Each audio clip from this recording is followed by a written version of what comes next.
The Winnipeg Jets are just a couple days away from the Prospect Showdown. What should we expect from this tournament? Who might be a real surprise? Find out in tonight's episode of Locked On Winnipeg Jets.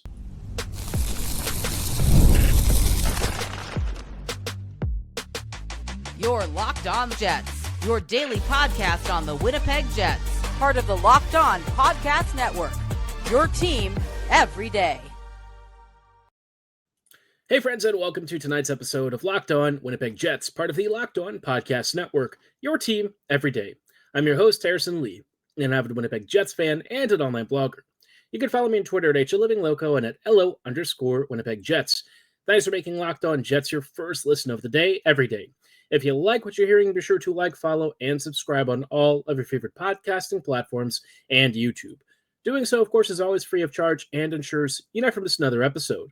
Most of all, though, we just love and appreciate your support. Tonight's episode, we have some fun things to talk about. We are just a little under 2 days now from hockey, slightly returning in a form.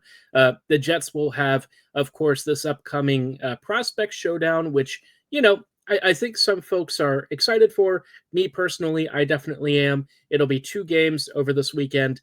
Jets versus, the Sens in 1 game. And then Winnipeg, I also believe, will be taking on Montreal. So this should be a fun time. I think, we're all a little bit excited, at least for the return of hockey. Yes, it's not the exact form that maybe you'd expect. But you know what? This is a nice little tide over until preseason and really the start of the NHL season in just a couple of weeks. I want to talk about, who to keep an eye out for, setting some preseason expectations. What do we want from preseason? What are we hoping for? And also want to talk about maybe one of the big X factors this season, Cole Perfetti.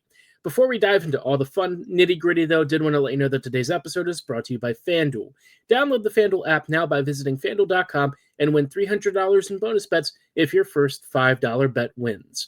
Now, let us start off with the Prospect Showdown. This is going to be a fun time. I'm personally looking forward to it. And, I talked about the Jets roster that they are sending.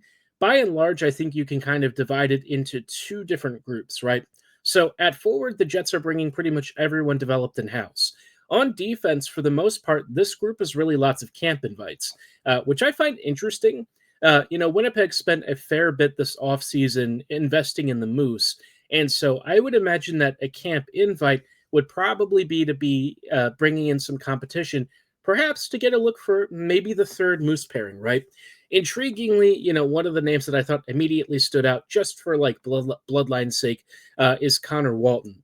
Walton, I believe, is Kieran's brother, which is pretty cool to see him actually get a chance maybe to impress and, play alongside his brother. You don't really see that too often, but, of course, Connor and Kieran, pretty talented family, right? Pretty fun to see them actually doing pretty well. And, I think Connor used to play for Sudbury, if I recall correctly. I want to say he was there for a little bit. So nice to see him with the prospects group. We also have guys like Zloty and, Sword, who actually played for the Moose and Ads last season. Obviously, these are kind of your so-called returning veteran pros, but you've got all sorts of young guys, Seth Fryer, Reese Hamilton, Caleb Hartman. And then the actual drafted Jets prospects, Salamonson and Angle. Angle might be the one that I'm going to be keeping the closest eye on. I know the least about him, generally speaking.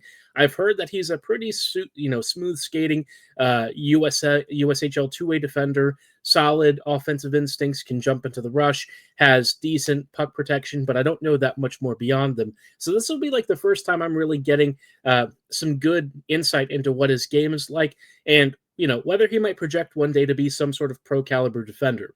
At forward, this group is not super surprising. You've got, mostly draft picks from the past couple of years.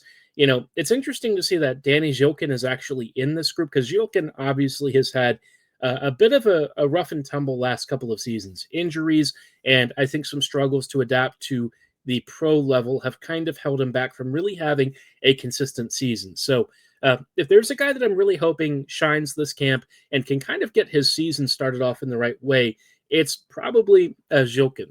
I think he's really fighting for his place with the Moose. Not that he's going to be benched necessarily, but he's probably looking at starting the year off in bottom 6 duty. And so, for Zhilkin, I think this is really a crucial season to try and get his development track back on course because he's still very young. I think he's only like 21, and he's just a player that's very easy to root for. He's very likable. He's got a great foundation. I think in terms of being a brand ambassador, he's done a great job. So I just hope the world for him and that he actually finds some success. We're also going to get some of our real first looks at guys like Martin and Cloutier from this first draft group, of course, this past year. Cloutier and Martin are both, probably not going to pop off crazy numbers for the Jets kids. I would say that their overall, scoring in the juniors has been modest. But I think with Martin, he's one of those longer term projects where you look at his rapid development and his ability to potentially improve very quickly in the same way that maybe Lowry once did. And I think that there's a lot to like in his game. Martin already has a lot of the defensive and two-way traits that are projectable as pro-level skills.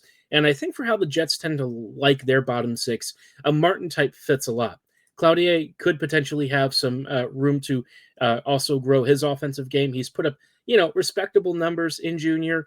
He's put up 20 odd goals this past season. So he can clearly score. And I think they're hoping that he can expand those results. And again, you're taking a little bit of a punt on some interesting profile players with some strong, basic tool sets and skills that could really grow into something special. I think that's the sort of bet Winnipeg makes when they are taking these deeper swings.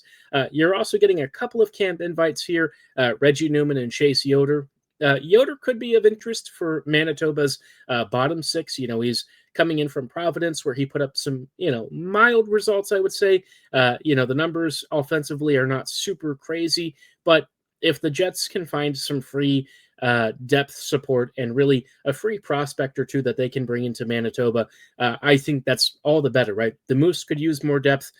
This year, I really feel like the Moose should be an absolute wagon. And if you can bring in a kid from, an invite situation that suddenly pops off and does really well, and maybe even earns some sort of ATO or something, I really don't think that that's the worst outcome, right? I say that jokingly. It's awesome, right? Anytime, one of these players can earn a pro level contract, I'm all for it. I think it's great. And I think that's really what this Prospect Showdown is going to be. It's going to be like a little bit of a taste of action.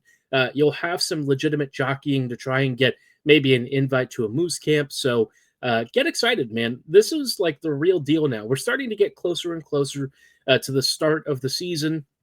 This is always one of those times where, the prospects come out, they play maybe some scrimmages and games.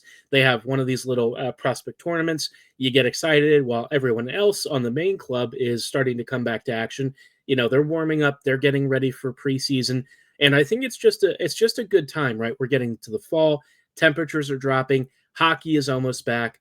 And I'm looking forward to the season in some ways, even if my expectation for the playoffs is modest, right? I think that this could be a really cool year for the Jets organizationally to see a lot of their pipeline expand, to grow, and to develop into something really cool, despite the fact that the Jets don't really draft in high areas, right? Winnipeg has to make do with a lot of mid-tier picks, and I think the Jets have found a lot of value. Kieran Walton will be fun to watch as well. Walton had such a strong year with Sudbury last year, even got himself a couple of Moose games and even scored his first pro point. So surely, from here on out, it's got to be the sky's the limit for the kid, right? You're basically your Tage Thompson of the Manitoba Moose and Winnipeg Jets. He's not going to be in Manitoba this year, but he won't be too many more seasons out from joining that squad. So get excited as we get, continued looks at some of our top prospects. But curious to know which young guns you're keeping your eye out on. Obviously, in net we'll have Alex Worthington and Dom DiVincentis. Worthington kind of joining for the first time, really, out of Edmonton. And, DiVincentis, he'll be joining, of course, from some stints with both the Moose and Ads. Lots of exciting guys to potentially back up Hellebuck in the future. We will keep an eye on them for sure. But, of course, heading into all of this, after the Prospect Showdown, you've got preseason, right? And I want to talk a little bit about what I hope to see this preseason and what I'm expecting. But before we do, did want to shout out our friends and partners at FanDuel. The NFL season's finally here, and FanDuel is making sure you're ready for kickoff with a can't miss offer.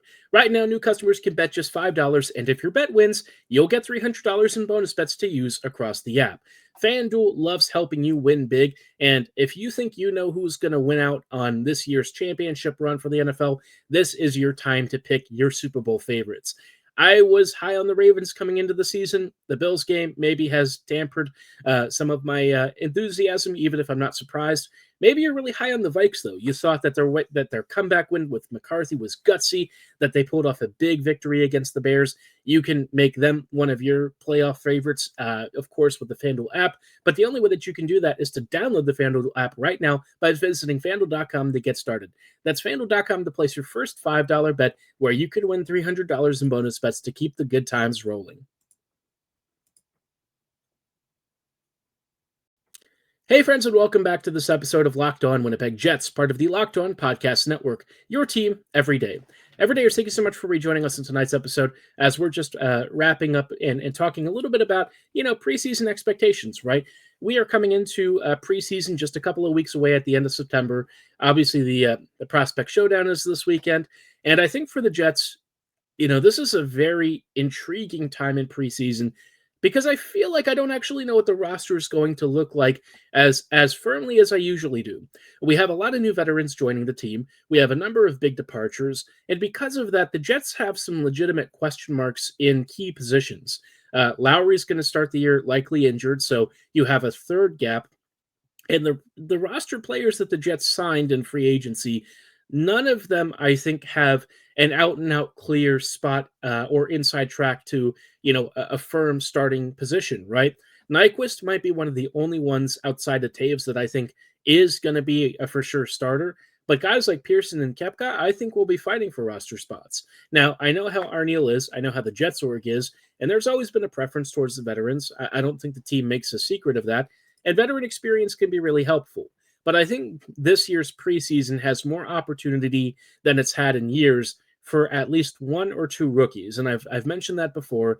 I still do stand by that to a degree. But, Muratatesh, who will probably have some feeling from the inside of the Jets org, kind of poured a little bit of cold water on it recently, talking about the fact that it's unlikely both Lambert and Cherbakov play many games for the team this year. And I'm going to talk in another episode a little bit about this as potentially being a bit of a failure in my mind. I think this has to be a season where at least one of your rookies really makes the grade and graduates to play some level of NHL games. It doesn't have to be a ton, but I think you need somebody to start making this team. I think the Jets have a very clear ceiling right now in terms of their playoff ability, and I just don't think it's that high. The only way that Winnipeg is likely to raise it is either by doing stuff externally or by developing prospects internally and graduating them to the big club. And we know that they don't do a lot externally, so the internal option is really going to have to be the play. And preseason is where I hope we see at least one kid really stand out.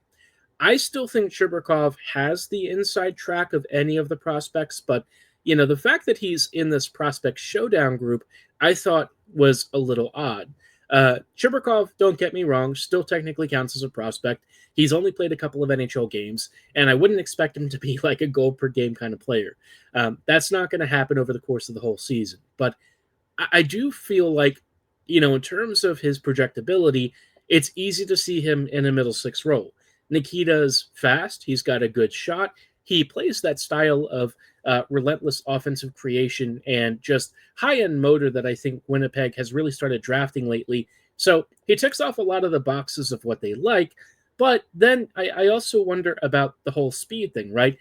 Ehlers was by far one of this team's best out-and-out skaters, and the way that he used it to create space and to control the offensive zone, the Jets don't have a lot of skill sets like that. It's why I've kind of come back to Lambert as maybe being a player that the Jets are hoping to maybe take the next step this year. I still have some suspicion about, but we'll keep giving him the benefit of the doubt until he shows that he's just not up for the job. I still think that he can be an impact player for the Winnipeg system. How impactful? It's debatable, right? I don't think that there's an easy answer with him, even if, the last year looked a little bit grim. the prior season shows a much more promising player, and that I think is really the real Lambert, right? 55 points in 60 plus games. I would say that that's probably the closer reflection of what we're going to see from him this season. But does he start the year with the Jets? I don't really know. I think that is kind of a harder question to answer. I think Winnipeg is hoping that he can be something special with the Moose to start the season, enough to earn a call up. But then, I also sort of wonder with Arneal, does he trust any of the rookies? And I think that that's going to be an interesting change of pace, right? In the past, Bones and Maurice were really loath to give kids ice time. Even with Perfetti, I think Arneal still sometimes shelters him. But all that said, his average time on ice went from 13 and a half minutes, 13 and a half minutes in 23-24 to 24-25 being 15 minutes, right? So that's a big jump. That very clearly shows Arneal has put more faith in him overall, even if there are still some lingering questions as to Perfetti's overall game, which we'll chat about a little bit later tonight. But at least for this prospect group and stuff, I hope that they make some real competition and some real hard decisions for the coaching staff. I think the veterans that the Jets brought in, I appreciate that they have a lot of experience. They've come from some very successful organizations. Some of them have championship rings. I think my concern is that, they're occupying roster spots that aren't going to help make the Jets more competitive. I think Winnipeg kind of reached a peak last year, and now they have to figure out a way to go to that same level and then beyond, because the playoff team didn't really play amazingly well in some of these games. They definitely outplayed the Blues on the whole in the series, but then when they went on the road, things really unraveled. Against the Stars, I would say it was a little more even. But even then, the Stars traded for Rantanen and Gronlund, and sure, you could have your own misgivings about each of those players, but they were the guys doing the most damage against the Jets in the playoffs. So, that all, being considered and sort of what I'm hoping for out of this preseason, I just need there to be real pressure for success. I think this team tasted a brief bit of glory this past year. I think that there's unfinished business for this team. I think Scheifele will feel like he wants to revise what happened in the postseason, and it wasn't even his fault. He played brilliantly in that final game against the Stars, but the Jets overall just didn't have quite enough juice to make it a bit further. And so, for Winnipeg, how can you try and reduce the margin of error? How can you make this team better, stronger, faster than it's ever been? So far this summer, I'd say they've gone a little bit in the opposite direction. They've made it more, experienced and veteran savvy, but in terms of the overall offensive projection and how this team's going to be at 5v5, yeah, I think it's fair to say that there are still some pretty big questions. I know for a fact that I don't really have a great read on this team.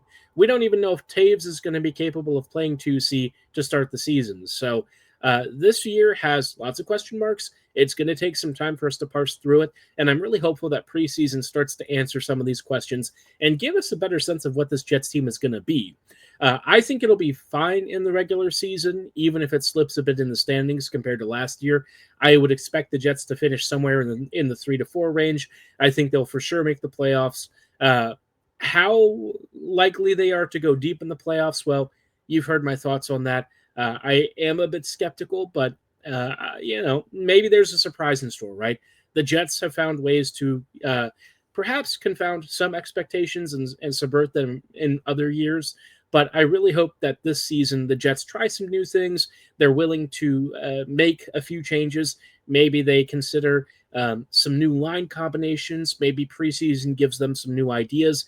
I'd love to see the Jets try CSI again on the top line. I know that's not happening, but I thought CSI in the playoffs did pretty darn well. Is it ideal? No, of course not. You'd probably think you'd want, a different player on the right wing other than Iafallo on your top line. But given how the Jets are and that you have to have the sum being greater than the individual parts, I think that sort of approach with CSI was really balanced. It played well, and I liked what I saw out of their forechecking abilities. So, even if the individual parts may not be at the level of the McDavids or those sorts of guys out there, I don't think the Jets have to be that way. So let preseason help you find some of those combos. Don't live and die by the old ways of doing things. Give yourself some flexibility to see if maybe you have something else special in the tank. But curious to know how you feel about all this. Let me know in the comments below or at my social medias at HLivingLoco and at LO_Winnipeg Jets. Before we close out, of course, I wanted to chat a little bit about one of those particular pieces that maybe is a slight question mark in some ways, if only in just how good we wonder he'll be this year. I want to chat about Cole Perfetti and what he could do this season coming up in just a moment. Most people can't name all their financial accounts or even what they're worth. Whether it's 401ks, properties, or investments, it's hard to keep track, and if you don't have the full picture, you can end up leaving money on the table. Monarch Money is here to help. It's the all-in-one personal finance tool that brings your entire financial life together in one clean, easy-to-use interface on your laptop or your phone. Monarch Money is built for people with busy lives. If you've put off organizing your finances, Monarch Money is here to help. It does the heavy lifting for you, helping you link all your accounts in minutes, seeing clear data visuals, getting smart categorization of your spending, and finally feeling in control of your money without ever touching a spreadsheet. If you have a partner or spouse, they also have shared accounts so you can be on the same page financially and set goals together. It'll also help you if maybe you're one of these people who spends a lot of money on subscriptions. Maybe this is the time to figure out which ones are costing you too much and what you can trim down to save a few extra dollars. So don't let financial opportunities slip through the cracks. Use code LOCKEDONNHL at monarchmoney.com in your browser for half off your first year. That's 50% off your first year at monarchmoney.com with code LOCKEDONNHL.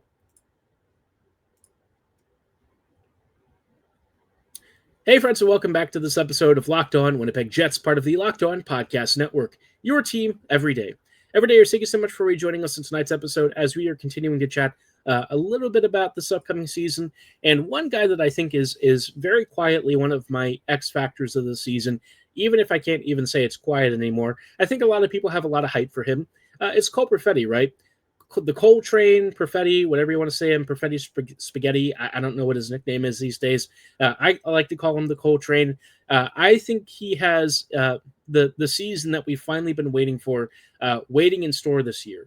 Now, we don't really know what his line mates are going to be like, so this could be a bit of a moot point, but I feel like if he's playing with Taves, this might be the way to really unlock his offensive potential. Defensively, I think we've seen Perfetti really grow in ways that sort of align with my expectations, but his offensive game has taken some new interesting twists and turns. We always knew that he was a good passer, and he's got a pretty good shot. He doesn't score a lot of goals, although the past couple of years he's flirted with about 20. And, in last year's playoffs, playing about, like 13 or 14 games, he had about 6 points. Not bad, pretty decent. But I think there were games where he sort of went missing, right? And what defined him in the regular season was really good forechecking. I think that was really a super underrated and really impressive part of his game, where he'd win the puck off the wall. He'd really harass guys in the corner. He was a real menace. And so I feel like this year's game, it's going to be about punching the puck in the back of the net more frequently. We had 50 points last year in a full season. I think this year, what you want to see him do is start to blossom that offensive talent. This is obviously a contract year for him, big season coming up. He hasn't really played down the middle much, so maybe he gets a look as a center at some point. I can't say for sure that that's really going to happen. I think he'll probably be used as a wing. And honestly, on the wing, I sometimes wonder if that really is his best position. The forechecking that he shows in the corners and the transition stuff that he does, even with the reduced skating ability, he's still really good at this stuff. And so I'm hopeful that Perfetti kind of takes the next step. He's already putting up very interesting results in, I would say, modest minutes. 15 minutes a night is still kind of in that mid-tier of like between third and second liner, more towards the third line. But Perfetti this season has the potential, in my mind, to really just cement his role in this team and become perhaps one of the elite players on this Jets team.